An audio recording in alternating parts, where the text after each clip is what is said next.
ওম শান্তি।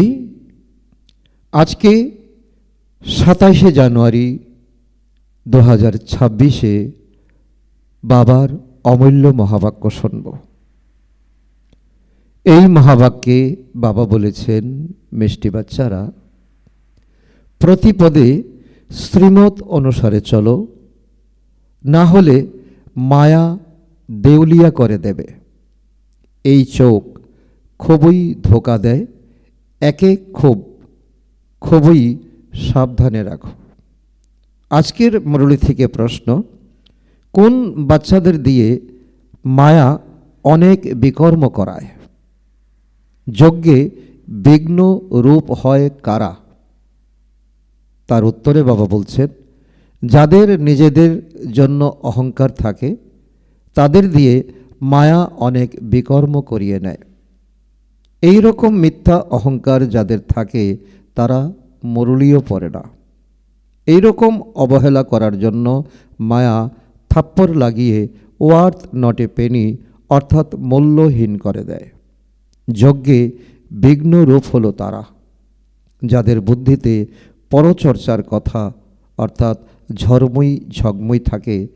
এটা হলো খুবই খারাপ অভ্যাস। বাবা মিষ্টি মিষ্টি হারানিধি বাচ্চাদের প্রতি মাতা পিতা বাপদাদার স্মরণের স্নেহসুমন আর সুপ্রভাত। আত্মাদের পিতা তার আত্মারূপী বাচ্চাদের জানাচ্ছেন নমস্কার।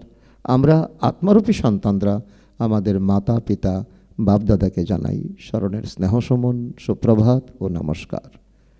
আজকের মুরলির ধারণার জন্য মুখ্যসার পয়েন্ট নাম্বার 1, নিজের উপরে খুবই কন্ট্রোল রাখতে হবে।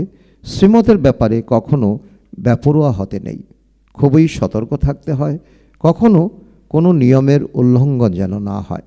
নাম্বার 2, অন্তর্মুখী হয়ে এক বাবার সাথে বুদ্ধির লিঙ্ক জুড়তে হবে। এই পতিত পুরানো দুনিয়ার প্রতি বৈরাগ্য আসা চাই। বুদ্ধিতে থাকবে যে কর্ম আমি করব, আমাকে দেখে সবাই করবে।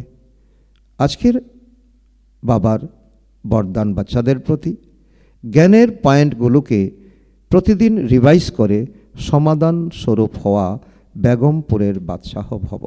জ্ঞানের পয়েন্টগুলিকে প্রতিদিন রিভাইজ করে সমাধান স্বরূপ হওয়া বেগমপুরের বাদশাহ ভব।